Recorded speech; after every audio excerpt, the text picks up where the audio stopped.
Sometimes it's actually very interesting to hear Nijisanji as talent rap because it can kind of show what kind of the company Nijisanji is, as well as sometimes it can also showcase what the person is. Hello there, how's there? I'm Ame Gakita there. So obviously today random chat we are going to talk about Nijisanji as talent, VShojo Matara, as well as the indie Khyo. So anyone who do want to know is that Matara was previously known as Nina, the fourth mom, while Quinn is also known as Khyo Kaneko. So when you kind of like sit down and hear their rap along the line, it's really kind of like showcase like one can either show how much of a greedy and shitty the company Nijisanji is, or sometimes it can also showcase like what kind of person they are and how shitty they are as well. So before we kind of like start bashing or talking about anything along the line, let's kind of like get into simple content for one of them, Matara and Quinn, for this case. So putting into simple content, she actually go and have a talk, kind of like talking with Kuro, and she highlight two interesting things about Nijisanji. Number one thing is that apparently she was owed money around $400 by by the company due to shipping fee. And as well as another thing is that apparently the company is not paying her loyalty, or that is considered post-graduation loyalty along the line. So when you kind of like sit down and think about it, it's like, what the heck? Are you going to tell me that the company is really, everyone knows how shitty and how greedy already? Is it even new at this point of time? I mean, like, I covering a lot of Nijisanji situation, and I always say that they are shitty, they are greedy in many ways. But when you kind of like have her actually explaining her story now, it just shows how much the Nijisanji never even care about their talent in the first damn place. So for the first case situation is basically that she was owing around $400 for shipping. It's apparently she was told to return some of her equipment back to Nijisanji, and that she have to pay $400 in shipping fee. And in terms of like when it comes to reimbursement, the company is supposed to pay her back, but instead the company just said that no, we are not going to pay you. And even if the Nijisanji company go and outright say that, oh, the contract is already over, she is not due, like she is not part of the company, so in a way she is not supposed to be reimbursed, then it just like, why would you want her to return the equipment back? Like, she can choose not to. Like, it's really insane. Like, what were Nijisanji going about when they say, oh, you have to return us the equipment, but we're not going to reimburse you? Like, if I'm the one being told to return my equipment and they are not going to pay for my shipping fee, hell, I'm not going to send it back though. I'm going to just keep using it and for my own purposes, because at the end of the day, they can do nothing about it because it's mine. If they want it back, pay for the shipping fee. Like, why would I want to pay for the shipping fee in the first damn place? They can go and sue, but they can't even pay for the shipping fee. So in a way, if they're not going to pay for the shipping fee, then don't ask for it back. It's so simple. They just want to get it back, like, for what? And then after that, they actually have the audacity to go and message her that, hey, you graduated, right? We're still going to release merch of you. Even, like, initially there was like, can we release the merch even though you graduate? It's like, obviously she's gonna say no. She actually replied she's not comfortable, which is kind of a roundabout way of saying no. The company just said, no, you have no say, actually, but we are gonna release it anyway. Then why do you even effing ask? It just shows that any merch that is being released, even though the talent is graduated, it just proves how much of a crash grab Nijisanji has always been. Like, I always told a lot of people that Nijisanji will still continue to sell goods of talents that is already long graduated, even if you don't see the talent anymore, even if you don't see them streaming, and people questioning why is their merch still selling, because the company still want to earn from that. It's like they have no, like, they just have no control over their greed at this point of time, and they just want more money, which is the reason why I've been calling them a greedy company, because they just think about money at the end of the day, and you can't stop them. It's insane that Matara simple rap actually indicate two of my points, which is one, the company care about themselves, number two, they are greedy. And is it even new at this point of time? I don't even want to cover this. It's just that when I think about it, it just showcases that, hey, maybe this is another point to lead towards that, hey, Nijisanji is really a shitty and greedy company. And you kind of like can't really blame me for saying it, like even though it's not new anymore, it's just basically new information to solidify more things. And you kind of like sit down and think about how shitty Nijisanji is. It's like, is it even new at this point of time? Like seriously, it's not even new to me, but one thing for sure is that at least she do get the post graduation buff, which basically a lot of people say the so-called S Nijisanji buff. So what basically happened to her is that she got into like signing a contract with an agency along the line, and that agency is not just any agency but WME, who is well known for signing a lot of Hollywood talents or actor or actresses or whatever you want to call them. So when you have her as well being the first VTuber to sign with that agency, it proved to show that VTuber is slowly getting over the entertainment in some ways, and that talents agency is now looking at and thinking that even VTuber is a good way to invest in. So for her to finally get this kind of contract, I think it's just maybe a matter of time before she get landed job that is maybe in Hollywood along the line. Maybe she get to voice add some character in games or anime or maybe in movie along the line. I won't be surprised to see her name or in some of the Disney movie along the line. But again, that is just speculation. We'll give it a wait and see. But what it does prove is that when she do get out of Nijisanji, she is getting the buff. She is no longer being tied down by Nijisanji. She did highlight how shitty the company was when back then. It's just that occasionally she thought things that she feel comfortable talking about, and considering that she already graduated around 1 year plus already, I think, along the line, and she's still being owed money, and even when the company is supposed to pay her royalty, the company just say no, we're gonna keep the money along the line. It's just show how crazy the company is. It's like they just only think about money. They never even care about the talents and they just never even bother with it anymore. So even if anyone go with the argument that's saying that, hey, she's no longer in contract with the company, so obviously the company, if they want to continue it, it's not wrong. They can keep the money for themselves. Yes, but it also proves how greedy they are. It's that they only think about crash grab. They only think about getting squeezed or milking or squeezing out money from their audience, and the audience is just continue blindly following the company at this point of time. It just shows how out of touch the company is and how out of touch the many audience are. But can you really blame them?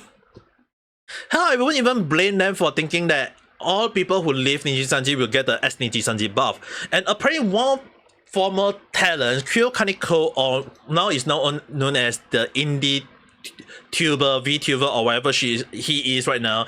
It's like he thought that he will get the S Nijisanji buff, and to me, hell no. And I won't even blame him for trying to cry about it, because when you kind of like sit down and think about the whole ordeal, so you'll be like, yeah, he shouldn't actually get the buff at all. So basically, putting into Singapore content, Rima-san and Parrot-chan actually did talk about the situation where they go through the whole ordeal about Khyo-san rapping for like with a lot of points, which basically prove in the most simple way how much of a seeking man child he is at the moment. Yeah, he's also, I think it wouldn't even be wrong for me to say that he's just a crybaby at this point of time. So putting into simple content, he actually did point out 3 things. Number 1 is basically he's still having a freaking beef with Sayu or with Zion from Nijisanji previously, as well as that he's also talking about how much of he's not gaining in terms of viewership, he's not getting the buff on the S Nijisanji buff along the line, as well as that he's also kind of highlight about he having issue with the audience as well. It's like, what is wrong with you, Khyo-san, or Khyo-san, or whatever you want to call you at this point of time? It's like, people say that he's in 20s, he's young. Dude, if he kind of like showcased that he was immature previously when he would join Nijisanji, he was like supposedly the 19, he was young, he was still a young adult. Yeah, I can give the benefit of doubt, but dude, if he still doesn't learn, if he still didn't even mature after all this thing, I would still call him a man child, and I wouldn't even be like kind of like a sympathize or even like apologize for it in the first damn place. Because for the whole damn video, I was watching it, I was like, dude, what is wrong with him? I mean, like, Rima-san and Parrot-san did kind of like roast him in throughout that almost 1 hour video, and I actually watched the whole damn video. I agree with many points, but also I do have to highlight a few points that he do highlight that is very interesting, and I did kind of like talk about this in my previous streaming time, my normal stream along the line, and I would kind of like highlight the 3 things that I earlier mentioned. So apparently he still have beef with Sayu, even though a lot of people was saying that when he said that he had a talk apparently with Sayu and that they kind of like clear the crowd along the line. Apparently he's still mad about it. Like, he's still having beef. It's like it's only over 1 year really, apparently, about the situation that he's mad about, and he's still mad over it. And it's like it kind of lead to the second part where it's basically he didn't get the S Nijisanji buff, and you can't really blame him for not having it in the first place because he kind of did it to himself. So the issue with the buff with Sayu is really kind of like leading into it to why the second part kind of lead to in a way is that when you kind of like sit down and think about it, like Sayu already kind of like when she make a uncanny joke that or an untasteful joke if you will, she already kind of like got bashed and got harshly dodged for it already, which is considered like the worst punishment ever. And in a way, no one should be dodged, especially when it came to VTubing. So when she kind of like got dodged, what did he do? He go and bash her at that time. It's like, dude, instead of like seeking out and say that guys don't attack anyone, he just said that the person is a PDF file along the line. It's like, dude, you go and bash someone else and you think that you are in the right? It's like, that is really insane already. And now that you can't like say you clear the air, you clear the sky or clear the cloud, if you want to call it along the line, and you say that you have no beef with the person, and yet in that so-called first half, he can say it's just only the first half, but dude, the first half is really like you are mad over it again. It's like, what is wrong with you? If you are mad about it, you just say that you used to have the issue with her, you talk about it, it's finished. I'm still mad about that issue, but dude, then people will be questioning like, why are you still mad over it? If you say you move on, you don't talk about it. You even if you highlight about it, you should be ending the sentence with like, yeah, it happened. I used to be mad, but now at least we're still on good term along the line. I'm not gonna be mad over it. I'm like, if and then you lead to the second part that you are mad about you not getting the S Nijisanji buff. Like, what? Like, there is a lot of reason why a lot of people don't like him at this point of time. Like, previously people kind of like, when Khyo Kaneko graduated, a lot of people say, yeah, that's a good thing he's out of the company. Maybe he's not as bad as we all thought. Until when 2 incidents actually lead to many people talking about him, that got a lot of people like not wanting to support him at all. So if anyone who do want to know, go and check out their video. They kind of like put into full content, but I was just kind of like put into simple situation. So he's kind of like seeking, in the most important is seeking. He's penetratively thinking that people who criticize him is just thinking that they are they are supporting Sayu along the line, or maybe like age shouldn't be much of a factor when he actually highlight that age is a problem. Like, what the heck? And the most funny thing is, right, he also have his friend who is known as 39 Delph talking shit about Dokiben. And I talked about that long ago, and it's still in the internet. Like, anyone who know about Delph 39 is that she went to do a smearing campaign against Dokibird that time. And anyone know Delph 39 is that she is best friend with Khyo Kaneko. And who is Khyo Kaneko now? Him. So when people kind of like put 1 and 1 together, obviously people will know that he is the one who sent a female streamer to go and attack Dokibird. So when people is already supporting Tokibird and you go and ask someone to attack Tokibird. It's like, dude, you're asking for it. People are not going to support you because you send someone to attack. And when people kind of call him out for it, what did he do? He keep quiet. He say nothing. Because if I'm the one, I would definitely not even highlight it along the line. Because if he said that he didn't send 39 Death to attack Tokibird, basically he will just admit that he threw her under the bus. And he will just basically have a broken friendship with Death 39 because she got thrown under the bus by him. It's just that simple. But at the end of the day, if he chooses not to keep quiet, if obviously people will just put one into one and say that he's the one who sent her in to attack Tokibird. So when you think about it, it's like people is already kind of like supporting Tokibird, people is already hating on Nijisanji, and you coming out of Nijisanji and saying that, hey, I'm former Nijisanji now, support me. People is not going to support you anymore.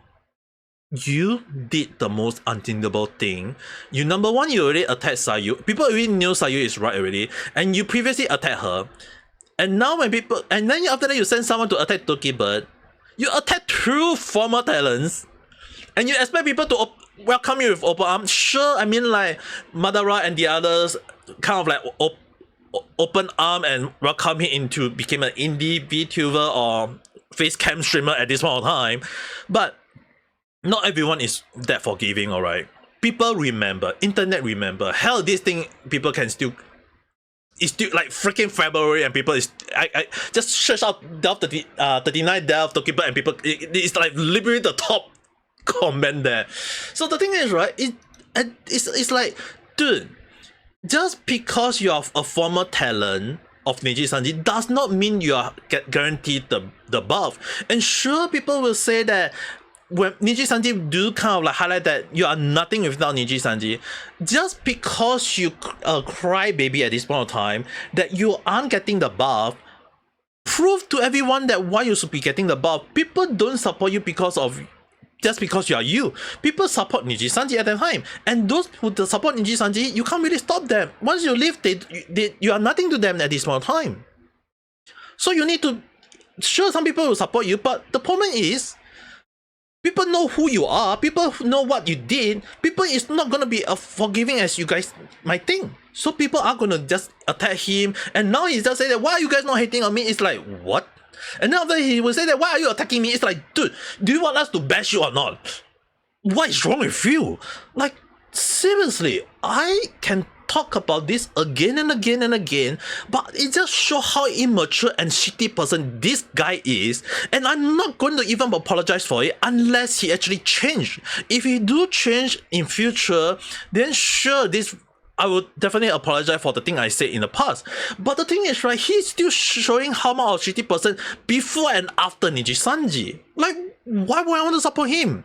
Like, if he changed, good. If he don't change, continue. Like, why would I even bother? And then the last thing he actually highlight, and the things that I actually mentioned in my stream as well, is that just because you donate money to a VTuber doesn't mean they have to do anything you say, and I agree with that. But the thing is, right, then he go and say that just because you donate like 400, 500, 1000 to a VTuber doesn't mean they have to have sex with you. It's like, what? I mean, like, number one, if the person who donate money and expecting something in return, number one, the person definitely need to go and seek help. Number two, the person need therapy. Number three, the person is just a sicko at this point of time. People donate and expecting something in return, they need help. Like, seriously, they need help. I would just say this in the most simple term. VTuber are not sex worker. I'm not a sex worker. If people pay me for sex, I'm gonna return that money at this point of time. Like, I don't do that kind of service down here. No VTuber is doing that kind of service out in their life. If one of them is doing it, go and find them. If not, if you want sex and you paying people for it, go and find sex worker. There's like literally a lot of sex worker out there waiting to be paid to have sex. And instead of like having sex with those people you're having sex with, like you're seeking sex from VTuber, it's like, what is wrong with you?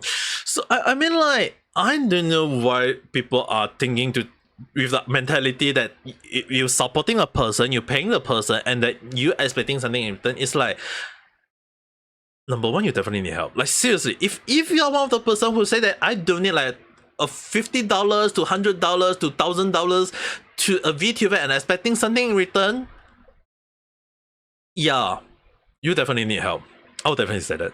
But it's just insane that the way he talk about it, like if like he go and start attacking anyone over it, like what is wrong with him? All you need to just say that VTuber are not sex worker. That's all.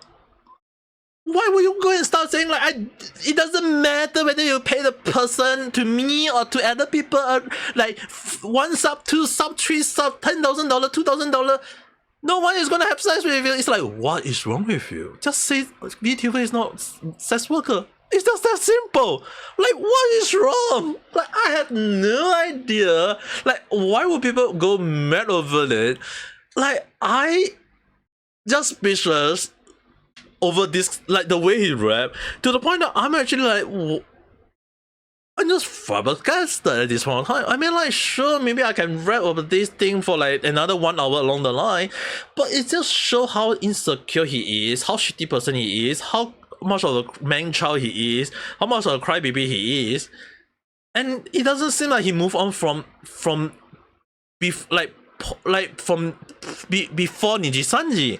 I'm just kind of like speechless. I mean, like, if he do mature, if he do change, I'm thinking good for him. But if he doesn't, what can I do? I mean, like, the only thing is that people will start bashing on him. Like, people said, like trigger point saying like, don't make me laugh. Where was the ball when he took up the ass up for the South Korean plastic surgery joke he made, which he doubled down and then he was forced to apologize. And then even like Legal Mindset and Jusan actually mentioned about how Nijisanji audience is inferior. I mean, like, this is one of the reasons why I say that some Nijisanji talent is very shitty, but it also kind of like show how some of the audience are. And I can't really like go around and saying like I should be bashing the company, I should be bashing the talent, I should be bashing the audience. But dude, at this point of time, is it even new about how crazy Nijisanji is at this point of time? I mean, like, to me, not really. But it just show how much of a crazy people that they can even hire, and then when they leave, they not even mature. It's like one of them matured and became better, sure, but when one of them never even mature or even move on, yeah, I think it would be way better if he actually stay within Nijisanji at that point. It's like, why would you want to graduate? Is it because that the heat within Nijisanji was getting to you? Like, is it? But I don't know. I mean, like, it's just basically my speculative thought. It's just a random chat. If you have your own thought, your own view, your own take, write in the comment section. We can discuss it further. If not, don't forget to press the like button and subscribe for more random chat where I talk about stuff that sometimes makes sense, doesn't make sense, or sometimes having a crazy background sound. Don't know who is pounding over there. But anyway, with that being said, hope you guys have a nice day or night.